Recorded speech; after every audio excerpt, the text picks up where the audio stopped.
লসাগু নির্ণয় 4-এর 7 নম্বরে দেখো দেওয়া আছে। আমরা প্রথম সংখ্যামালাটা লিখছি। প্রথম সংখ্যামালা equal to x square minus y square plus z square minus 2xz। তাহলে এটাকে সাজাতে হবে। এক্স জেড যেহেতু রয়েছে, এক্স আর জেডকে পাশাপাশি নিতে হবে। X square minus 2xz plus z square minus y square. লক্ষ্য করো, এই তিনটে একটা হোল স্কোয়ারের ফর্মুলা করবে। তাহলে এটাকে আমরা লিখতে পারবো এক্স মাইনাস জেড তার whole square minus y square. তাহলে এক্স মাইনাস জেডটাকে যদি এ এবং ওয়াইটাকে যদি বি এর মতো ভাবি, তাহলে A square minus B square সূত্রটা আমরা এখানে প্রয়োগ করতে পারবো। X minus z plus y into x minus z minus y. এটাকে একটু সাজিয়ে লিখি। X plus y minus z, তারপরে x minus y minus z. আচ্ছা, এবার দ্বিতীয় সংখ্যামালা।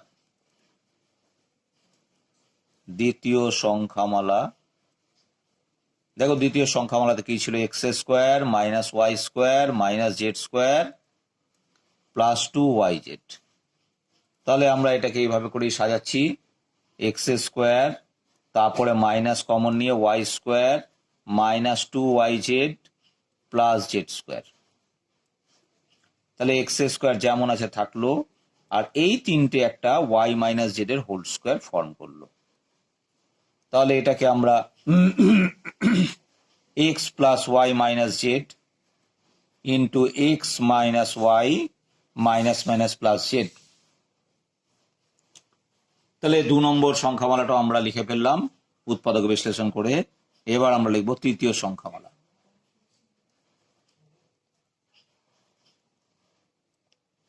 তৃতীয় সংখ্যামালা কি বলছে না, x y plus y z plus y square minus z square.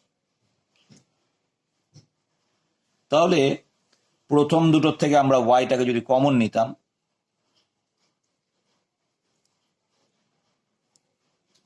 এখানে এক্স জেড আছে, এটা এক্স জেড হবে। অঙ্কটা লিখতে একটুখানি গন্ডগোল হয়েছিল। প্রথম দুটোর থেকে আমরা যদি এক্স কে কমন নিতাম, তাহলে ওয়াই প্লাস জেড লিখতে পারতাম। আর এই ওয়াই স্কোয়ার মাইনাস জেড স্কোয়ারকে আমরা সূত্রে ভাঙতে পারবো y plus z into y minus z. তাহলে ওয়াই প্লাস জেড এখানেও আছে, ওয়াই প্লাস জেড এখানেও আছে। আমরা ওয়াই প্লাস জেড কে একটা ব্র্যাকেটে লিখলাম। তাহলে থাকবে x plus y minus z. আমাদের তিনটে সংখ্যামালাই উৎপাদক বিশ্লেষণ আমরা কমপ্লিট করে ফেলেছি। এখন দেখতে হবে সবকটার মধ্যে কি সাধারণ পাওয়া যাচ্ছে। তাহলে আমরা নির্ণেয় লসাগু লিখে ফেলি। নির্ণেয় লসাগু x plus y minus z. দেখো তো, x plus y minus z এখানেও আছে, এখানেও আছে। এক্স প্লাস ওয়াই মাইনাস, দেখো প্রথমটা তো আছে x plus y minus z, x plus y minus z, x plus y minus z. তাহলে আমরা লিখে ফেলি x plus y minus z একটা হয়ে গেল, তিনটের মধ্যেই ছিল। আচ্ছা, এবারে 2 নম্বরে আছে x minus y plus z, কিন্তু 1 নম্বরে দেখো x minus y minus z রয়েছে, তাহলে মিলছে না। আচ্ছা, আবার 3 নম্বরে ওয়াই প্লাস জেড আছে, ওয়াই প্লাস জেড তো আর কোথাতেও নেই।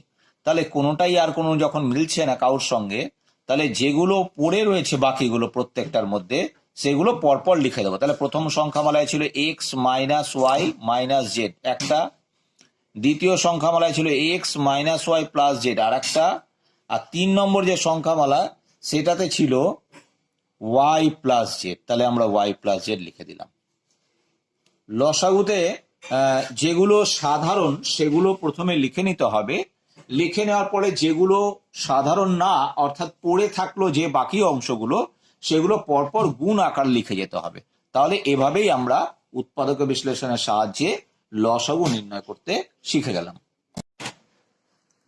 লসাগু নির্ণয় 4-এর 7 নম্বরে দেখো দেওয়া আছে, আমরা প্রথম সংখ্যামালাটা লিখছি। প্রথম সংখ্যামালা equal to x square minus y square plus z square minus 2xz। তাহলে এটাকে সাজাতে হবে। এক্স জেড যেহেতু রয়েছে, এক্স আর জেডকে পাশাপাশি নিতে হবে। X square minus 2xz plus z square minus y square. লক্ষ্য করো, এই তিনটে একটা হোল স্কোয়ারের ফর্মুলা করবে।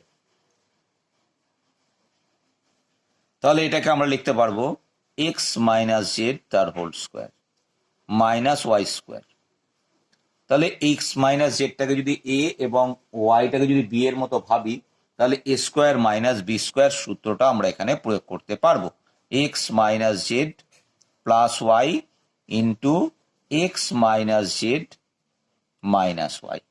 এটাকে একটু সাজিয়ে লিখি, x plus y minus z, তারপরে x minus y minus z. আচ্ছা, এবার দ্বিতীয় সংখ্যামালা।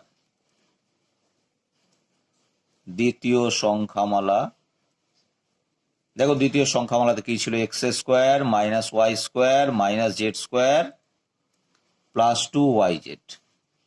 তাহলে আমরা এটাকে এইভাবে করেই সাজাচ্ছি, এক্স স্কোয়ার তারপরে মাইনাস কমন নিয়ে y square minus 2yz plus z square. তাহলে এক্স স্কোয়ার যেমন আছে থাকলো, আর এই তিনটে একটা ওয়াই মাইনাস জেড এর হোল স্কোয়ার ফর্ম করলো। তাহলে এটাকে আমরা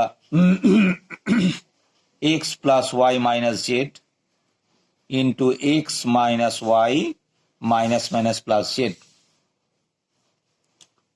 তাহলে 2 নম্বর সংখ্যামালাটা আমরা লিখে ফেললাম উৎপাদক বিশ্লেষণ করে। এবার আমরা লিখব তৃতীয় সংখ্যামালা।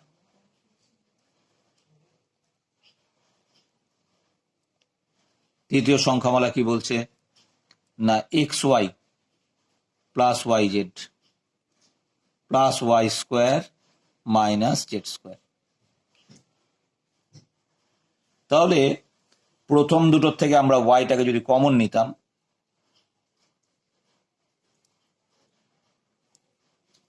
এখানে এক্স জেড আছে, এটা এক্স জেড হবে। অঙ্কটা লিখতে একটুখানি গন্ডগোল হয়েছিল। প্রথম দুটোর থেকে আমরা যদি এক্স কে কমন নিতাম, তাহলে ওয়াই প্লাস জেড লিখতে পারতাম।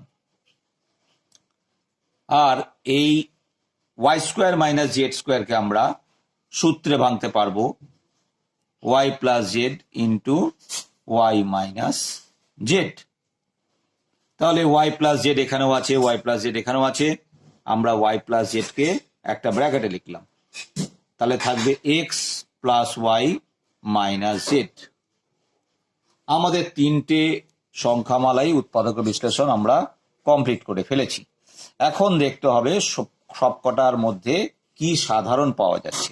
তাহলে আমরা নির্ণেয় লসাগু লিখে ফেলি। নির্ণেয় লসাগু x plus y minus z. দেখো তো, x plus y minus z এখানেও আছে, এখানেও আছে। এক্স প্লাস ওয়াই মাইনাস, দেখো প্রথমটা তো আছে x plus y minus z, x plus y minus z, x plus y minus z. তাহলে আমরা লিখে ফেলি, x plus y minus z একটা হয়ে গেল, তিনটের মধ্যেই ছিল।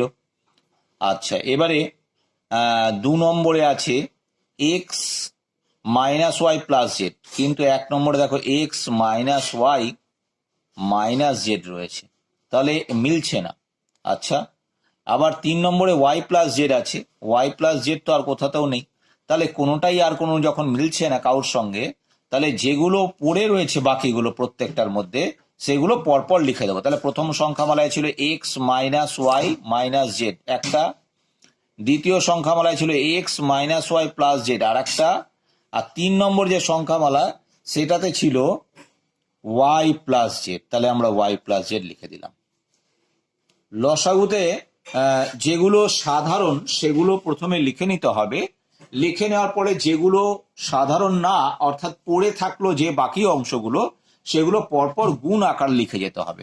তাহলে এভাবেই আমরা উৎপাদক বিশ্লেষণের সাহায্যে লসাগু নির্ণয় করতে শিখে গেলাম।